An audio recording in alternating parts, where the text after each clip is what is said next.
Hi,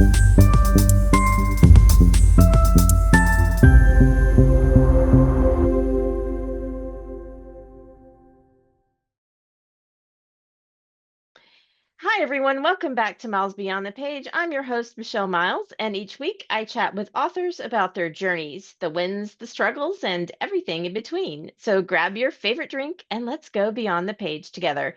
Today, I'm really excited to host author Stacy Frazer, who is also a book coach. Welcome, Stacy. Hi, Michelle. Thank you. It's very nice to be Yeah. here. I really enjoy your podcast. Oh, thank you. I'm so glad to have you. Can you give us a little intro about yourself and then we'll get into it? Sure.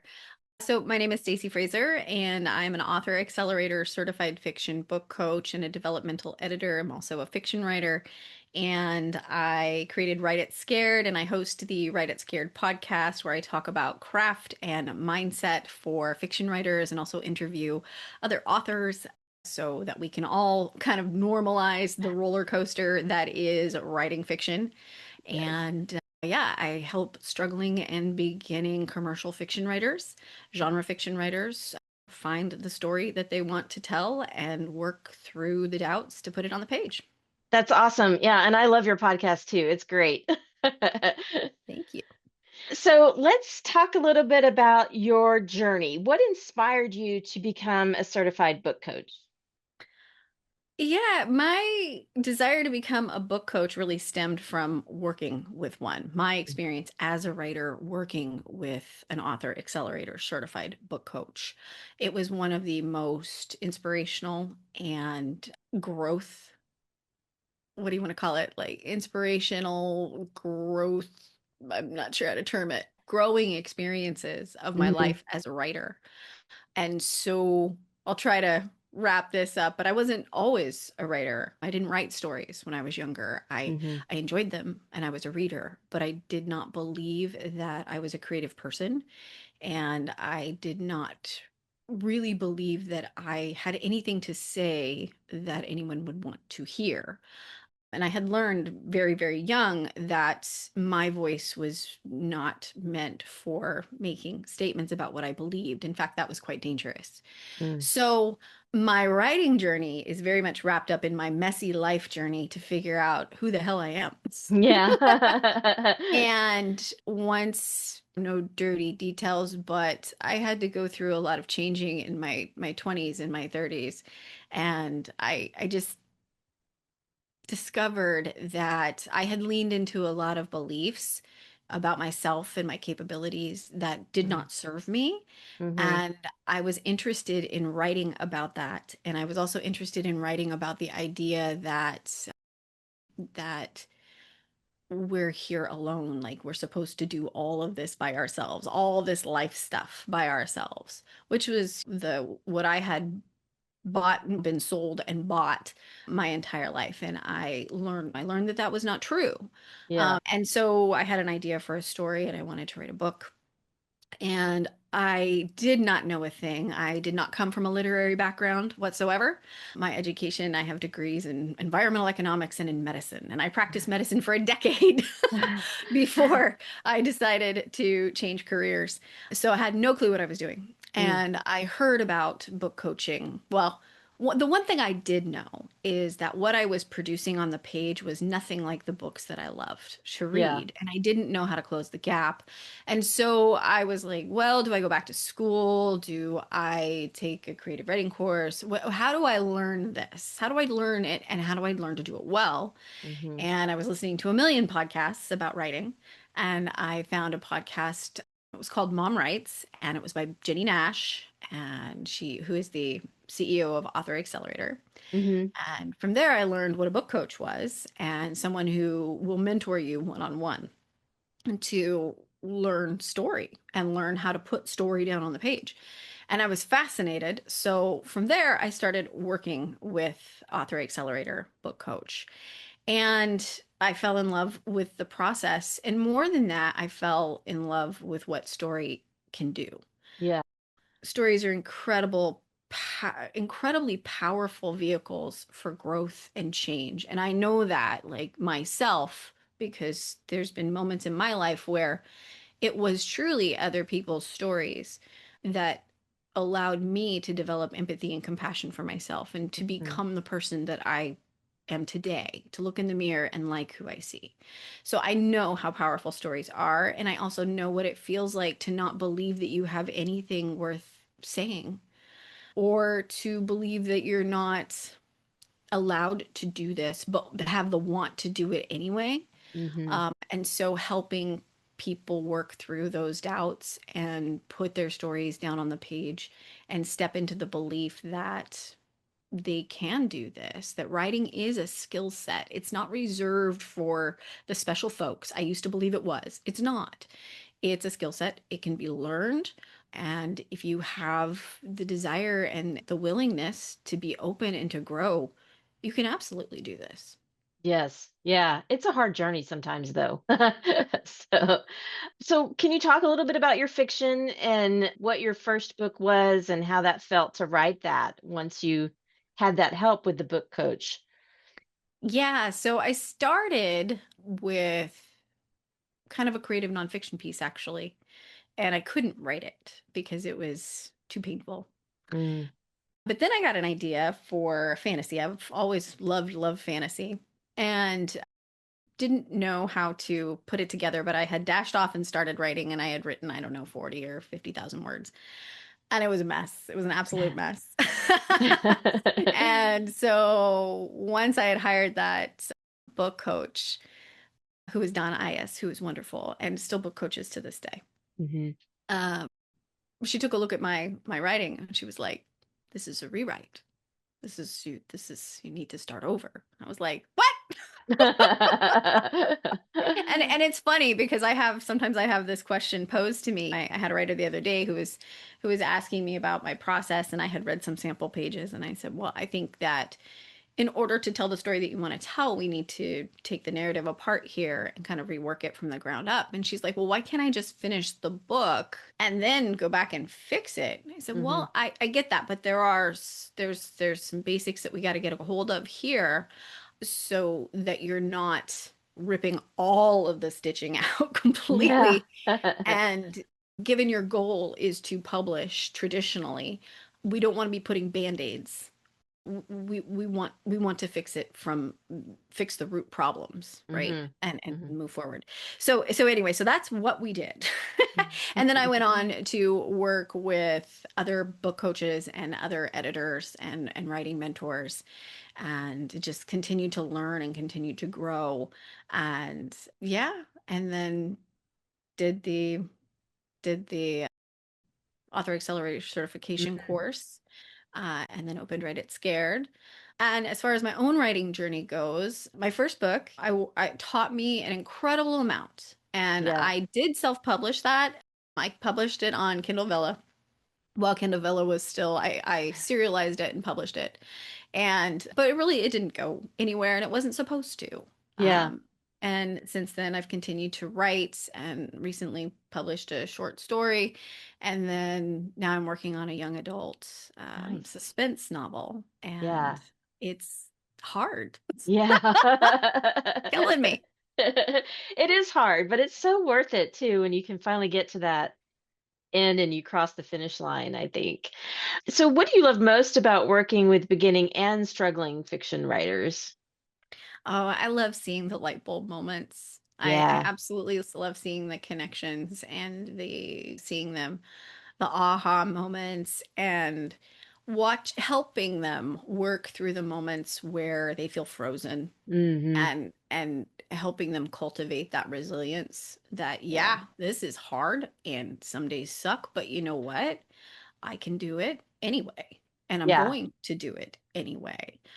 And seeing someone finish the thing that they started, taking this sliver of an idea and holding a completed manuscript in their hands, facilitating that dream and the voice behind it and the heart behind it is the best feeling in the world. I'd rather do Yeah. that all day than have my own work published. Yeah, It's that's more a great rewarding. yeah, that's a great thing too to be able to see that. I love that too. That's got to be so. So great. But self-doubt is something that almost every writer wrestles with. I know I do. It's a constant battle. But what do you think are some of the most common fears or mental blocks you see, and how do you help writers through those? Oh yeah, I've never met a writer who didn't struggle with self-doubt. I hope to know. I don't think I'll ever meet one. Yeah, so I mean, we all experience these. We know what these are, right? Yeah. Procrastination, perfectionism, pessimistic tendencies, comparison, imposter Mm, syndrome, right? Those are all the yes. common things. And but to me, those are symptoms of something bigger and deeper. And so what I help writers do is like get down to the causes and conditions of those symptoms. Like what's Mhm. really going on here? And a lot of times it comes down to fear. And to me, fear is, if you've heard the acronym, it's a false expectation appearing real, right? So we're worried about 90% of the time an outcome that we can't control anyway. We can't Right. control if the book's going to be liked. We can't control how people are going to view us if we write it.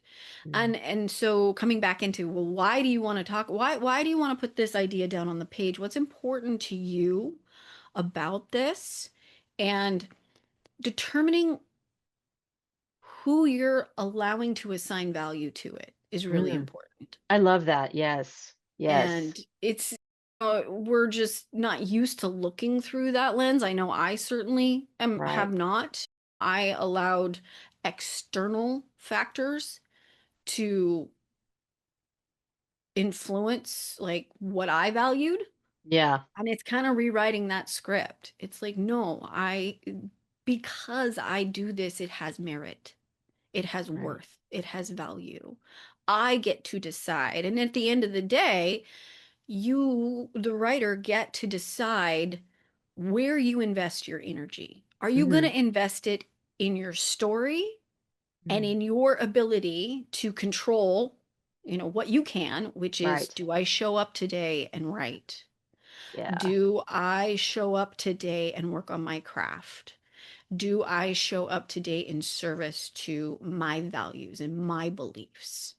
Or do I let someone else, the unknown, maybe someone else, maybe they don't even Hmm. have a face, dictate my actions? Mm. Yeah. That's And I don't want powerful. fear to Yeah. dictate my actions. Right. I think that's hard to get into that mindset too, though. Like it's really hard to push that away and focus on what you're trying to do. But I love what you say about that, not allowing fear to dictate actions. So how can writers learn to trust themselves and their creative instincts when they feel, this fear and this overwhelm and being stuck? Because I know I've been there too. Oh gosh. I mean, we all, and I think that's part of the realizing that it's part of the process. I mean, Yeah. I love what Amy Bernstein has to say in her book Wrangling the Doubt Monster, and I think it's a book that every person should have on their nightstand. Literally. I'm writing it Um, down. yeah, Wrangling the Doubt Monster. Shout out to you, Amy. But she says that doubt and creativity go hand in hand. You Mm, can't have one without the other. And I tend to agree. So how do you learn to trust yourself? I think you have to learn to find ways to sit with discomfort mm, mhm. for long enough to get the project done. Yeah. And coming back into, why does it matter to you? And I Mm, know that's kind of a high level blanket level statement, like why are yeah, you doing this? But yeah. really investigating that, exploring what you like about it, what draws you to it, and why that's important to you. And if you can anchor into that, it does, it gives you an anchor. Mhm, Um, and then making a decision to, well, first becoming aware of where your thoughts are taking you, right? Are your mhm, thoughts mhm. taking you into a future that you can't control? Like, are you just focusing on the distance from where you are to where you want to be? That's a pretty miserable thing to always be focused on, right? Yeah, Because we're always then in the mindset of, I'm not there yet. It's not yeah. enough yet. Can't get there. So bringing that back to narrow the focus I to like what's that. right in front of me. doing the next right thing right in front of me right now. That's it. That's all I've got. That's all I can control. That's the only thing Mhm. I can do today. I think that's wonderful. I love that narrow the focus because I constantly tell myself, "Oh, it's not enough. I'm not doing enough. I need to do more. I can do more." And Yeah, that's when that overwhelm comes, right? sure. So, And it's as a new writer, it's really I think it's very hard because we don't get it. We don't know how to put one of those things, those books on my bookshelf together. right. And it's really easy to assume that people just sit down and write one word after the other and it's done. And that Mm, is not how this process works. no. And we don't learn. I mean, we learn by doing. This is a learn by doing situation. And one of the things that we learn the longer we're around here is that this is a process of iteration. We go back and back and back. And so really, it's like anchoring into making a little bit of progress is Mhm. better than shooting for perfection because perfection is unrealistic. Nobody Yeah. sits down and writes a perfect novel in one shot. Nobody pops out of the womb knowing how to write narrative fiction. It just that does not happen. Yeah. You have to learn how to do this, and it's easy from a reader's perspective because we enjoy fiction and we enjoy it quickly and fluidly. To assume that it's easy to put together like that, I know I did once upon a Yeah. time. Once I had Mhm. actually given myself, once I'd fixed my permission slip to do this, then I was like, well, okay, well, maybe it's not that hard. And I'll be damned. It is hard. And it Yeah. takes a lot of mental energy and a lot of mental stamina. And people, I don't think writers give themselves half enough credit for what it is they're trying to do. So giving themselves grace through the process Yeah. is important. Yeah, I agree. And something else you said that you touched on a little bit is remembering your why. Why are you doing this? Why? I have in front of me a post-it that I look at every single day that says, remember your why.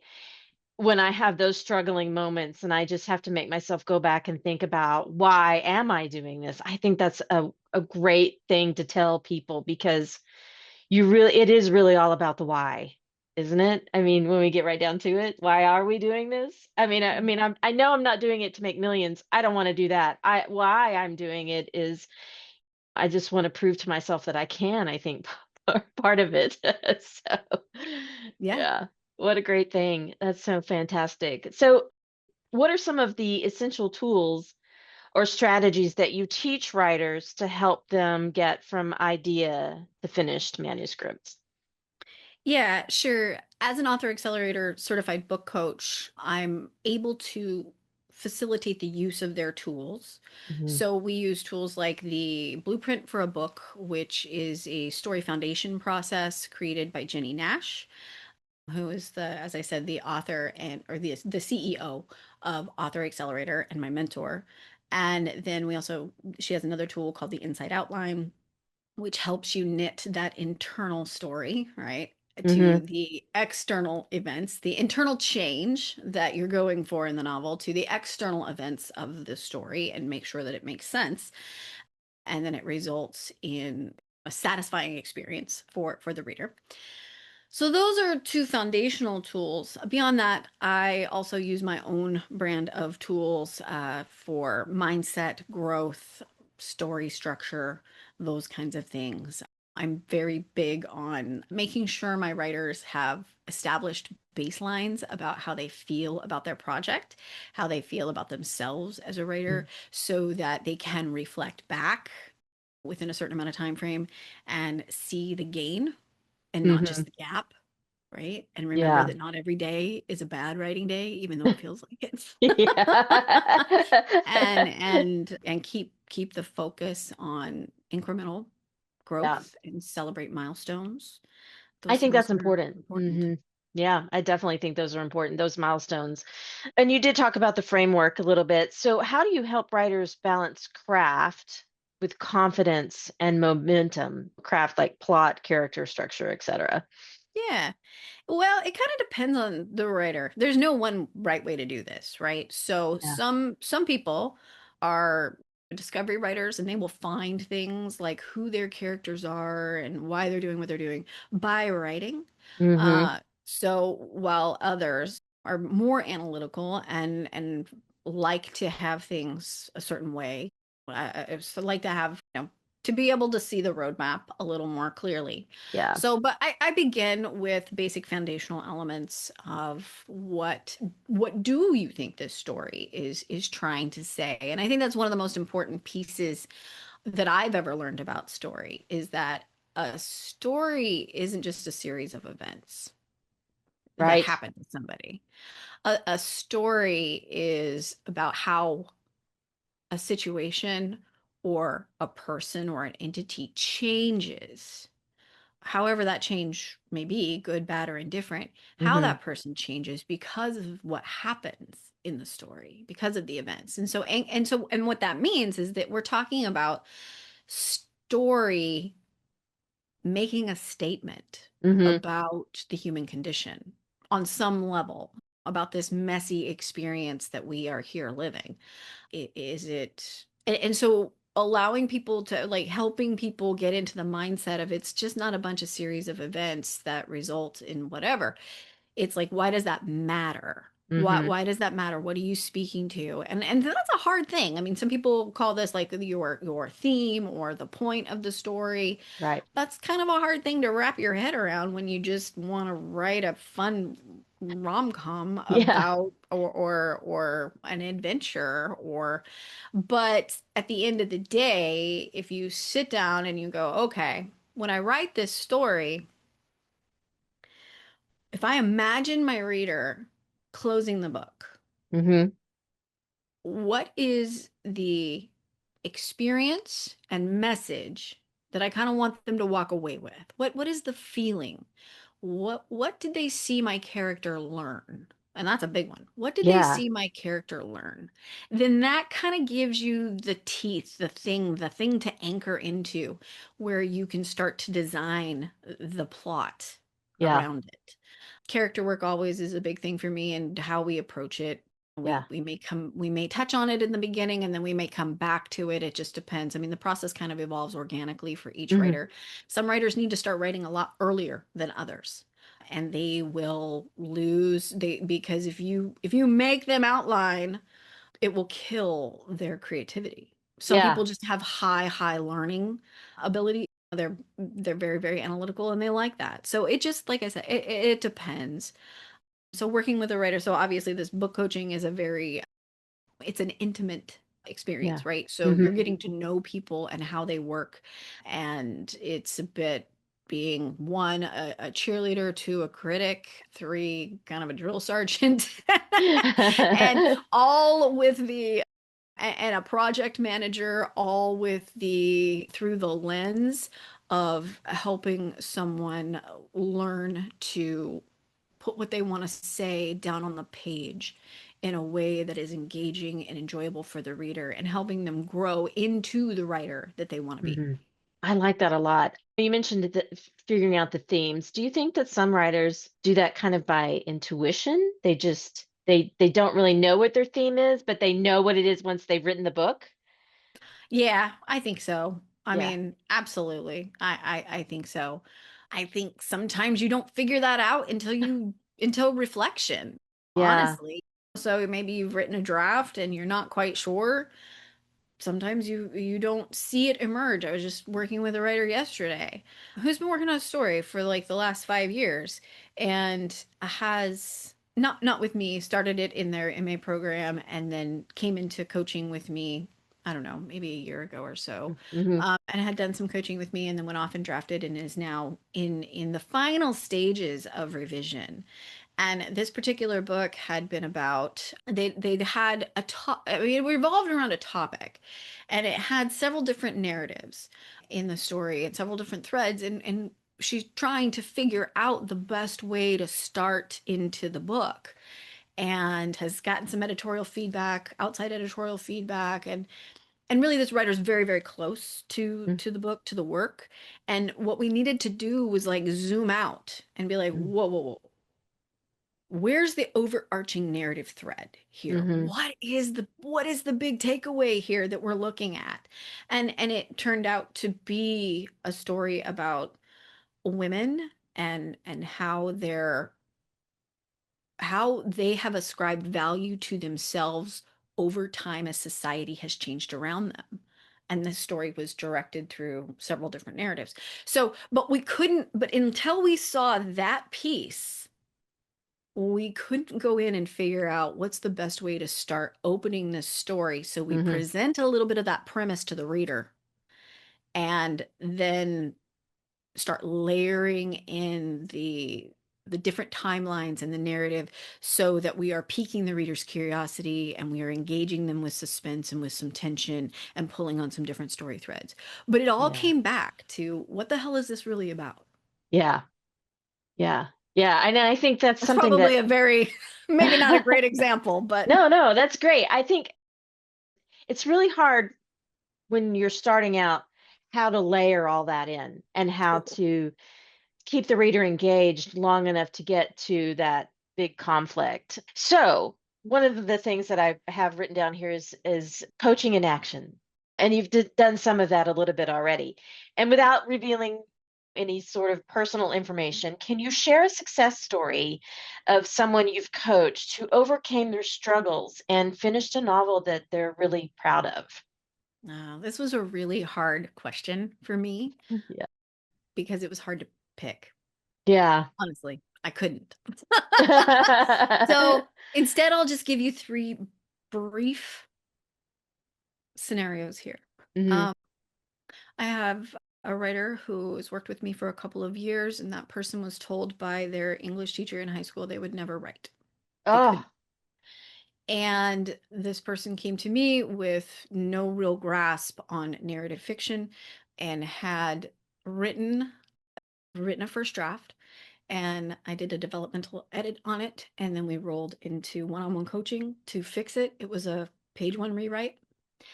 And now that book is done and it's in the final stages of polish, but it's done. And this person's willingness to learn and to grow just astounds me every day.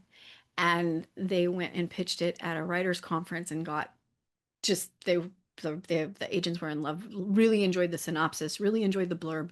So I'm looking forward to seeing that writer put that query out into oh, the that's world. so exciting. That's Yeah, awesome. yeah. Yeah. Another Excellent. one. So that's one. So that's somebody with no writing experience, Hmm. really, right? Who came to the table. Another is a writer who'd been writing most of their life and knew what they liked to write and had a lot of confidence in what they were writing and wound up having some of their work edited by somebody who did not read their genre and rip them apart. That's always And terrible. yes, and so when this writer came to me, they hadn't written a word in over a year. And Mm. they had an idea for an interconnected fantasy series and huge ideas, right? And we've been working together for a couple of years. And in that time, this writer's finished two manuscripts and two short stories and is in revision and is on track for independent publishing by And probably the end of 2026, I would say, that's fantastic. depending on how she decides to release, Hmm. right? Right. So that is a writer who really struggled with permission slip. Yeah. What Hmm. does what I'm writing say about me because somebody didn't agree with what she wrote? So, Hmm. and then finally, I have a writer who, you know, had been writing for quite a while, came to me a long time, had a manuscript that they were just beside themselves with. They were like in revision hell, Yeah. which we've all been there, Yes. and just didn't know how to fix it. Hmm. And so I did a developmental edit, and we went on to do coaching around that project as well. And that was fixed, and she did get requests, but the manuscript didn't go anywhere. But she went on to write two more manuscripts. Not with me. She wrote them independently. But what Hmm. she did is she came back to me for to help me take a look and shape the story a little bit where she was stuck. And now she's been picked up with one of those particular stories. She's been picked up by an agent. She's under contract and she's hoping to go out on submission in sometime next year. Wow, that's awesome. I love it. I love those Yeah. success stories. That's wonderful. And it's really like it's got to give you some like goosebumps It to see that. does. It's so does to see just to see them doing what they want to do in the world. Yeah. Facilitating somebody else's voice Yeah. is the best feeling in the world, which is part of the reason why I like to do podcasting, because I get Yeah. to bring authors on the podcast and they get to talk about their book, the thing that they did, and I get to see the impact that it makes on other people, and that's Yeah. just a beautiful thing. Yeah, I love that. So, what's one piece of advice you would give someone listening who's halfway through a draft and ready to give up? Well, I think one, just to normalize it, I think that's part of the process. It all Yeah. we it's it's this is hard and that's normal and you're not doing anything wrong. Just because it's hard doesn't mean that you're on the wrong track, Yeah, right? Doesn't mean right. you shouldn't be doing this. But you may need to pause and get some perspective. You may need to Mm, step away, maybe for a couple of days. Maybe you need to get some inspiration. Maybe you need to dabble into things that inspire you that are related to the project. Maybe that's hmm reading in the genre. Maybe that's watching shows that are somehow related or whatever. Or maybe you need to talk to people. Maybe you need to verbally process what's going on, and where hmm you feel stuck. And so that might be leaning into a writing buddy. And if you don't have a writing buddy, that might be a great place for you to talk to a book coach. mm, Um, and get some professional outside feedback. yeah. But getting perspective when we're in the weeds is really important. And I can tell you, like for myself, I have my book coaches on 911. They get there, like drop an email, like I need a one off. Like I need to Yeah. talk about this. I can't think of how many times I've been ready to throw in the towel. It's been a Yeah. lot. So, Yeah. And but see, and you 40 books later, right? mm, Have had many, many, many, many, many, many moments, probably more than you could count, of wanting to throw in the oh towel. yeah. Oh But yeah. this too shall pass, right? And feelings are not facts. Yeah. They give you That's a good thing. information. They can help you get to the bottom of the problem, Hmm but it doesn't mean you should just act on them, right? Like Right. right now, my feeling about my young adult suspense is, oh, I am not smart enough to figure this out. That is a feeling, that is not a fact. Yeah. Yeah. But you will figure it out. I know you will. I just have to trust my smarter future self. Yeah, And this exactly. self right now, it does not know what to do. Exactly, exactly. So, some practical takeaways. What is a simple daily or maybe a weekly practice that you recommend to writers who maybe want to make steady progress? Yeah, daily, weekly practice. I think learning to give yourself grace is really important. So, and the best way I know how to do that is look at the lens of your reality. Hmm Are you writing? How much time can you honestly dedicate to this, given whatever's happening in the landscape of your life right now, and make peace with that, Yeah, right? good If all idea. you got is 15 minutes a day, that's enough. Yeah. Whatever you have is enough. And then just remembering that progress doesn't always look like words on the page. Mm, And a very powerful tool that was shared with me by Becca Syme. I And love if you her. don't know who she is, go look her up because she's Yep, amazing. And she she has the is Quit amazing. Cast and she Yes. has all the Quit books. And yeah, go read Dear Writer, You Need to Quit. It's not about I quitting love that writing, book. it's just about really examine the perceptions that you're Yes. allowing into your brain. So Yes. anyway, but what she said, because a lot of us are worried about producing words, producing hmm work, right? She's like, well, what if we change the definition of work and productivity? What if we changed it to time spent focused on the Mm, hmm manuscript? That doesn't necessarily mean words on the page, but it could just mean that you brainstormed. It could just mean that you read in your genre. It mm, could just mean that you went for a walk and you thought about it and listened to inspiring music, right? So I encourage my writers, I don't believe that we need to write every day to make progress. hmm If somebody out there does that and it works for them, awesome. But I think what helps is staying connected to the story in thought, in spirit, in some way. And yes, at some point, you're going to have to sit your ass down. You're going to have to type it out. But that doesn't have to be every day. I love this because I do this to myself all the time. Oh, I didn't write today, so I'm a failure. Bad You know? writer. Bad, bad, Right, bad, bad writer. exactly.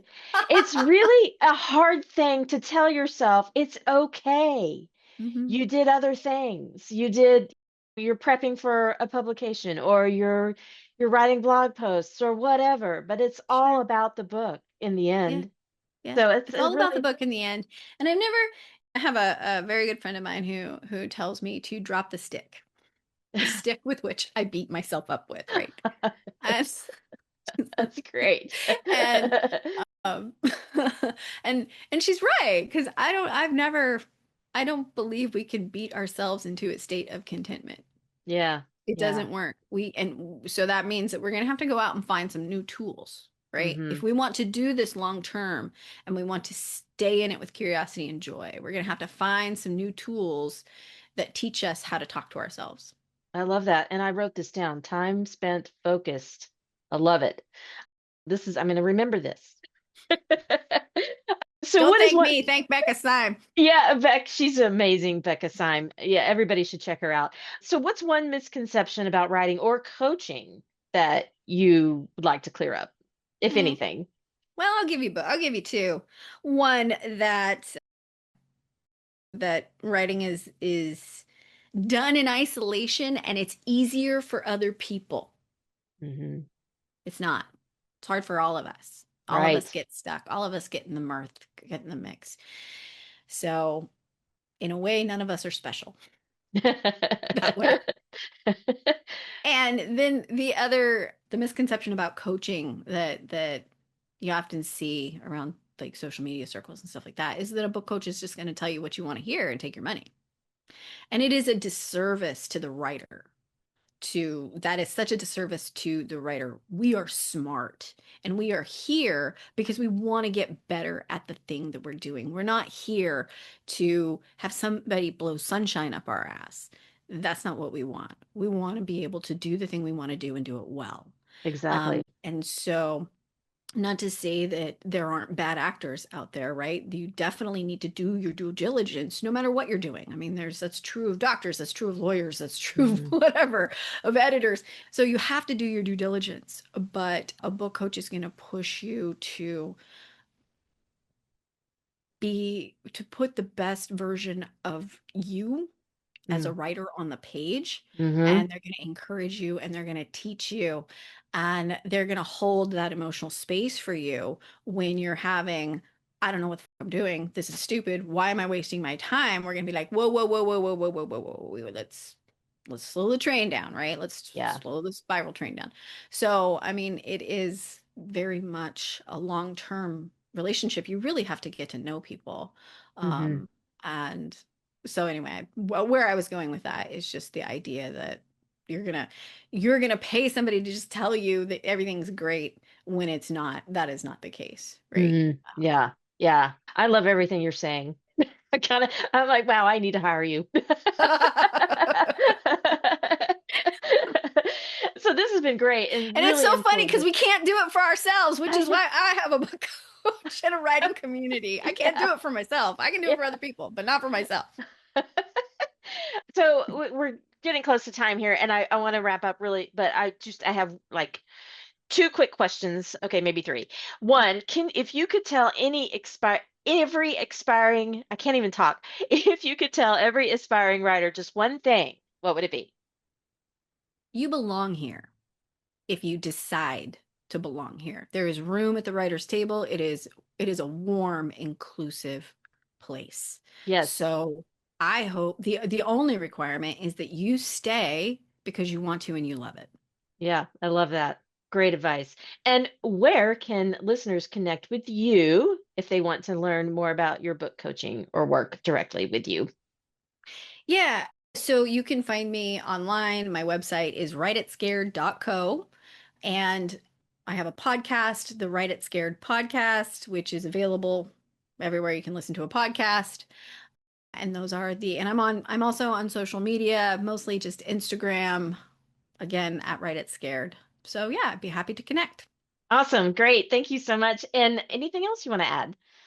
No, just thank you so much for the opportunity to share with you and Y- to speak to your audience. Yeah, I loved it. Thank you so much, Stacy. This has been really great. So I really appreciate you coming and taking the time. My pleasure. All right. That's a wrap on today's episode. So, if you've been struggling with self doubt or feeling stuck, I hope you're walking away with some fresh tools and a little more confidence. Until next time, keep dreaming, keep writing, and I'll see you miles beyond the page. Thanks for joining me on Miles Beyond the Page. If you enjoyed this episode, be sure to subscribe and leave a review. If you're an author and want to be a guest, visit milesbeyondthepage.com and fill out the guest intake form to apply. Keep writing, keep dreaming, and I'll see you next time.